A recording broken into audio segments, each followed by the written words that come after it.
Pengakuan paling jujur dan paling menyesalkan bagi tim ses Anies Baswedan. Jadi ini adalah pengakuan yang sangat-sangat jujur dan tulus ya, dimana di saat dia masih menjadi tim sesnya Anies Baswedan. Karena apa? Di dalam tim sesnya Anies Baswedan hanya kebohongan dan kebohongan yang selalu dinarasikan.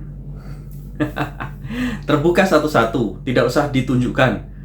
Tim sesnya sudah mengakui dan sadar diri bahwa yang ada di kubu Anies itu adalah gerombolan-gerombolan yang selalu saja membuat rusuh, selalu membuat kisruh di negara ini, apalagi berkedok agama. Si Tompel ya, pengacaranya si Roy, itu kan ex HTI. Dia memang sangat-sangat dendam sekali sama Bapak Jokowi. Karena apa? Organisasi Ormas HTI itu dilarang di Indonesia karena berbau-bau teroris yang ada di Timur Tengah sana.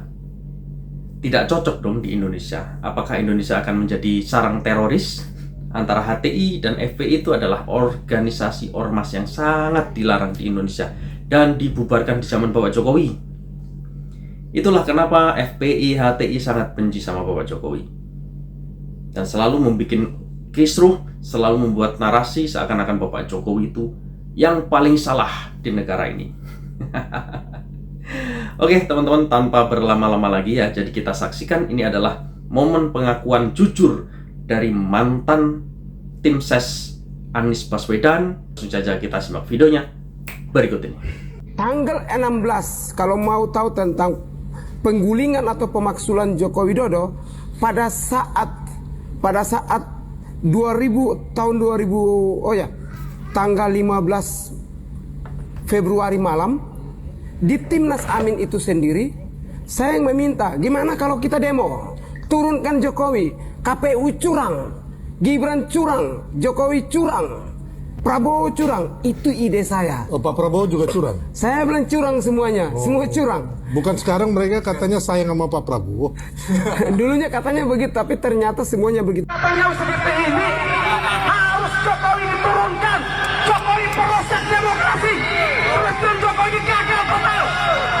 Presiden Jokowi presiden yang gagal. Siapa yang dia berhasil? Dari mana dasarnya? Buktikan ke saya.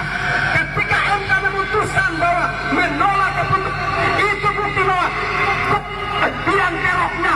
Malam itu saya umumkan dan ternyata saya ajak beberapa relawan-relawan termasuk ibu-ibu yang sekarang ikut Roy Suryo. Ibu-ibu ini TPWA atau ARM? Yang itu ibu-ibu yang mengaku-ngaku organisasi A, organisasi ARM dan sebagainya itu dulu sama-sama dengan saya.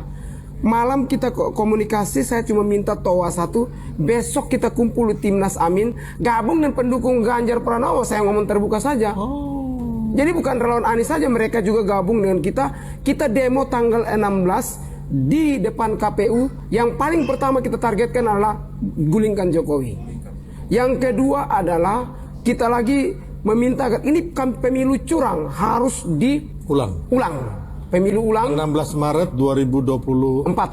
Kalau nggak salah juga yang mimpin itu Jenderal Sunarko sama Soeharto juga ya? Nah di pertandingan, di demo berikut, itu yang mantan Menteri Agama itu naik orasi.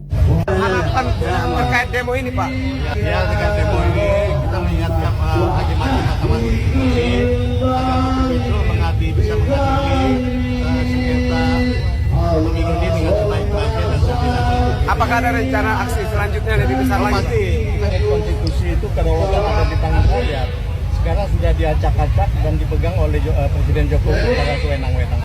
Itu kan pembina, ya itu pembina relawan saya. Pembina, berkali-kali saya ketemu, abang izin saya foto kirim di grup bahwa abang pembina saya. Alasan sampai keluar dari sana itu apa? Dan ini Begini Om Irjan, saya itu cukup kesal. Politik ini sudah selesai. Sudah saatnya kita stop melawan yang lain-lain atau menghajar Jokowi atau Prabowo Gibran. Kita tunggu dulu. Kalau mau hantam ya hantam menterinya yang mungkin kebijakannya tidak sesuai dengan kepentingan rakyat. Kita boleh sikat, saya setuju.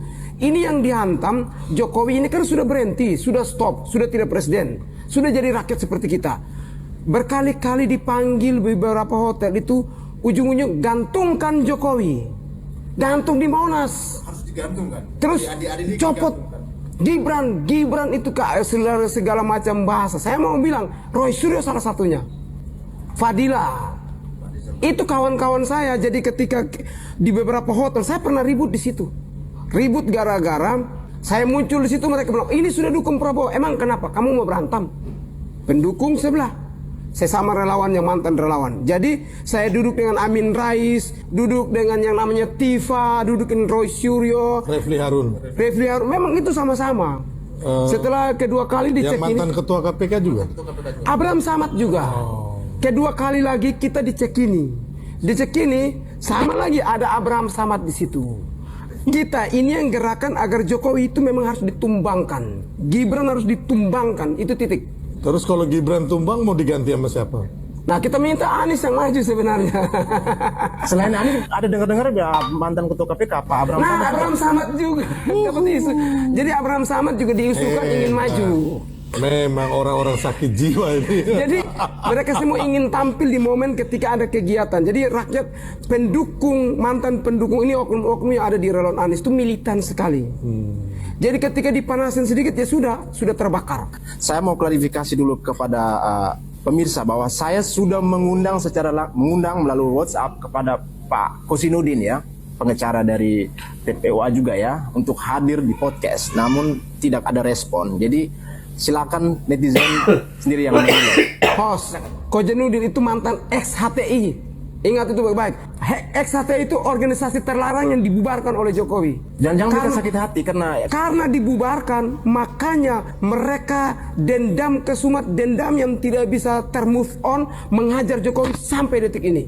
Kemarin waktu PIK 2, kami membela PIK 2. Mereka juga dengan Said Didu yang berusaha, target mereka Aguan dan Jokowi. Kenapa Pak Jokowi? Katanya Jokowi ada di belakang Aguan. Sehingga Kojanudin memimpin pasukannya, pasukan relawan-relawan itu yang dulu tanggal 16 saya pimpin demo, saya korlap lapangan, mereka juga yang bawahan dari saya. Sekarang dipakai oleh Roy Suryo, dipakai oleh Kojanudin X dan ex-HTI, ini organisasi terlarang yang dibubarkan oleh Jokowi. Tidak perlu kita tutup-tutup dan tidak perlu malu mengatakan mereka. Mereka beberapa yang ada di situ berharap ketika Pak Anies jadi, mereka berharap tuh ini organisasi dibangkitkan kembali. Ya, ada videonya itu. Ada videonya? Ya. Oke, baik. Jadi abang menurut saya ini nih mereka sudah buat pertahapan. Ya. Tahapan pertama demo tidak jadi. Yang kedua Roy Suryo masuk dengan Fufu Fafa tidak jadi. Yang ketiga adalah masuknya di Jokowi ijazahnya. Besok Fufu Fafa lagi. Fufu Fafa lagi. Rencananya balik lagi nih. Balik lagi nih. Udah, kita udah Jadi, tahu rapat-rapat mereka itu. Mereka bagi tim. Ada yang ingin memaksulkan Gibran di MPR, tapi MPR tolak. Akhirnya mereka datang di DPR. Ini pun 4 orang. Ini 4 orang ini rata-rata pendukung Anies. Pak Razi itu pendukung Anies. Ikut demo, ikut orasi di Patung Kuda. Saya saksi mata setelah saya orasi turun beliau. Yang kedua adalah rencana mereka memang betul dibilang Bang Sil. Mereka mengganggu hal ini supaya ekonomi kita guncang, kembali ke 98, demo besar-besaran, alasannya ekonomi guncang, pemerintahan tidak maju, Prabowo Gibran digulingkan. Gagal. Itu target. Prabowo Gibran gagal, ekonomi kita hancur, digulingkan. Itu target mereka. Otak-otaknya ya mereka, Abraham Samad mereka nih, Fatul Rasi mereka. Siapa lagi? Yang relawannya sekarang jadi pentolan. Fadila. Ya termasuk Roy Suryo mereka lah. Kita ngomong terbuka ya, memang mereka yang ikut. Pak Refli juga. Kalau Bang Refli jujur saja saya kurang ikuti beliau. Saya lebih fokus kepada 4 orang. 4 orang di belakangnya selain relawan-relawan ibu-ibu. Saya fokus di situ. Jadi memang Roy Suryo, Fadila, Rismon dan Tifa dan jenderal beberapa orang itu rata-rata pendukung Anies. Tidak salah, Rismon itu pendukung Ganjar. Coba nanti cek ulang. Kalau saya salah mohon diralat. Saya tuh lucu Om Irjen. TPUA, T tim, P pembela ulama. Apakah ijazah itu ulama? Harusnya kalau mereka pembela tim pembela ulama, maka yang mereka bela itu ulama, bukan ijazahnya. Ulama dan bukan aktivis. menyelidik. Aktivis. Ya ada tambahan A di belakang. Jadi ketika aktivis itu mungkin terkena sesuatu hal, itu yang harus mereka membela. Di dalam ada unsur advokasinya di dalam itu. Ulama, kata juga ulama. Harusnya mereka fokus di ulama. Kok yang diserang ini ijazah Joko Widodo? Emangnya ijazah Jokowi kalau dilihat subjek hukum, subjek itu benda mati kalau ijazah. Ulama ini benda hidup, dalam artian barang hidup. Subjeknya hidup, merujuk kepada manusia. Profesi. Pro- Sematannya labelnya. Ya, itu jabatan diberikan kepada orangnya. Tetapi ijazah ini kan milik perorangan. Jadi ketika mereka menggunakan tim pembela ulama, seakan-akan ulama semua akan ada di situ, sementara ulama tidak bersuara.